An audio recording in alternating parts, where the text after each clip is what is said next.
bienvenue sur la première vidéo de cette chaîne. Aujourd'hui je vais vous présenter comment j'ai fait la Vorpal Blade du jeu vidéo Alice Madness Return. Je l'ai faite en mousse et en anti-bras. Donc si les étapes vous intéressent, continuez à regarder. Je commence par dessiner sur du papier la forme du couteau à l'échelle. Le mien fait 50 cm. Je dessine aussi les arabesques en m'aidant de l'artbook du jeu, mais une image trouvée sur internet peut aussi faire l'affaire.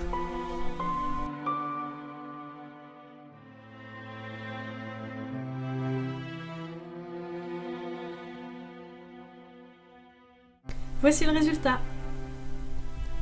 Ensuite, avec un scalpel, je découpe une par une les formes. J'ai choisi d'utiliser le scalpel pour plus de précision.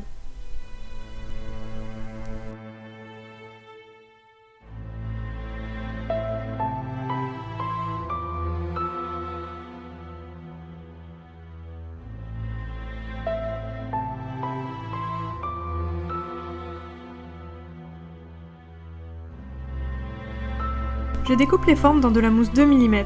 Cette étape est la plus longue, donc patience. J'ai scotché mes patrons en papier sur la mousse pour ne pas qu'ils bougent. Et je découpe au scalpel toutes les formes, 2 fois pour chaque côté du couteau. Ensuite, je découpe la forme générale de mon couteau sur de la mousse 5 mm. Donc j'utilise mon patron en papier, je fais simplement le tour. Et je découpe au scalpel.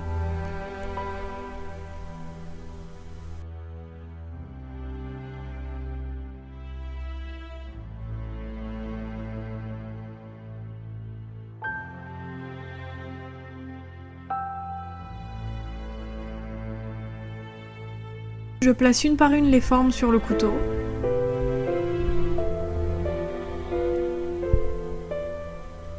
Puis je les colle à la néoprène.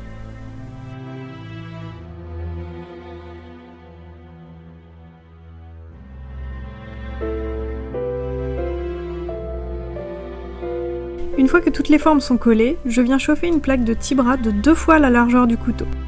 On voit rapidement les formes en mousse apparaître. Je graisse mes doigts avec de la vaseline pour éviter de laisser des empreintes sur le tibra et je commence à faire apparaître les reliefs. J'ai plié ma plaque de tibra en deux pour recouvrir l'autre côté du couteau. Avec un outil de sculpture pointu, je fais ressortir les détails. Je réchauffe de temps en temps la matière avec mon décapeur thermique pour qu'elle reste assez molle pour être bien travaillée. Je découpe le surplus de tibra en laissant environ une marge de 1 cm.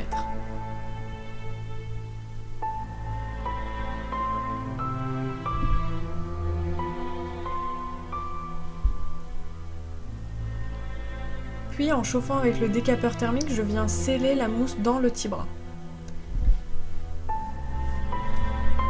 J'oublie pas de vaseliner mes doigts pour éviter de laisser des empreintes.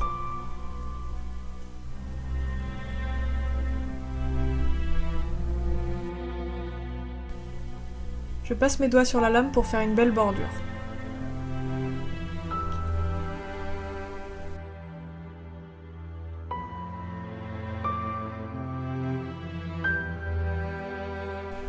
Je découpe le surplus.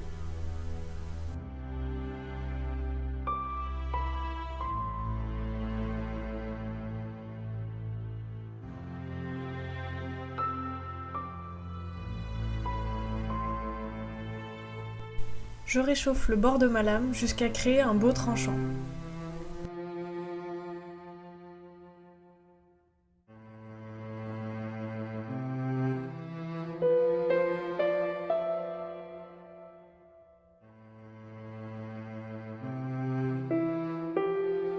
Pour créer les reliefs du manche, j'ai découpé 2 fois la forme dans de la mousse 10 mm de densité 125. Je la colle avec de la néoprène de part et d'autre de la mousse 5 mm.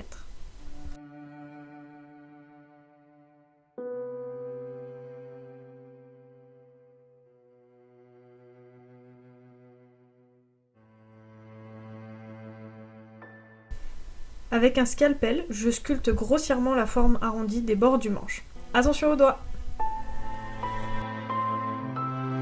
Équipée de mes lunettes de protection et de mon masque, je suis prête à poncer.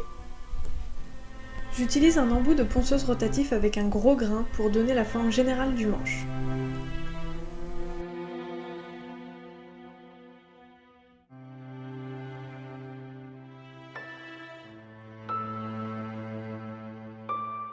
Puis je viens avec un grain plus fin pour plus de précision.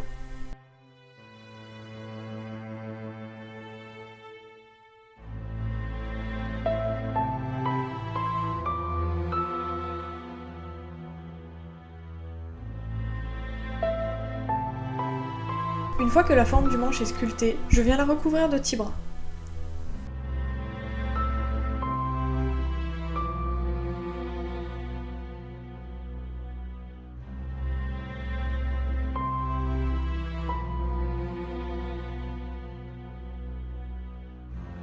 Je découpe le surplus et je viens faire disparaître la jonction en chauffant et en lissant avec mes doigts.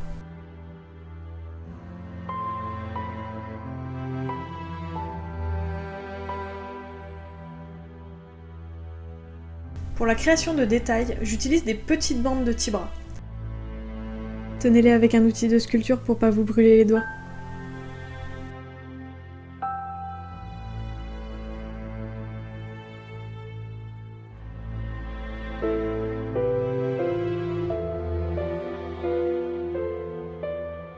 Une fois chauffés, je les roule dans mes mains pour obtenir des petits boudins.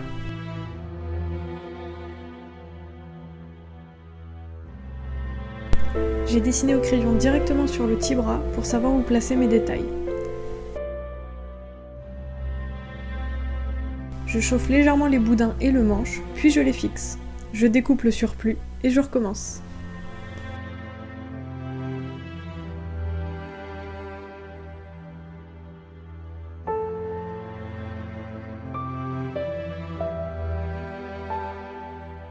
Pour faire la jonction entre le manche et la lame, j'utilise des chutes de tibras que je chauffe ensemble. Je fais une forme de boudin, puis avec mes doigts, je lui donne la forme un peu pointue.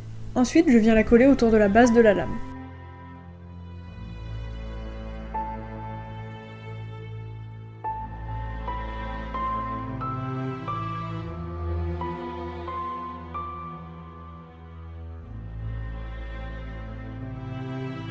Je rajoute les deux boudins en dessous et la Vorpal Blade est finie.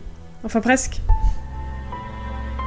Pour la sous-couche, j'ai utilisé du Plastidip noir en bombe. Ça permet d'uniformiser la surface et de faire adhérer la peinture. Je fais une première couche très fine en restant bien à 30 cm de la lame. Je laisse sécher 40 minutes et je répète 3 fois.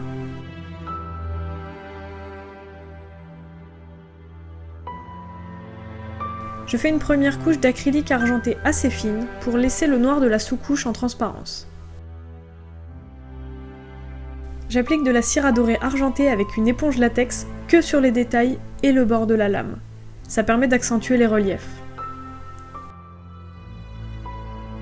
La cire dorée donne aussi un aspect métallique. Pour le manche, je mets de la cire dorée en teinte or antique que sur les détails.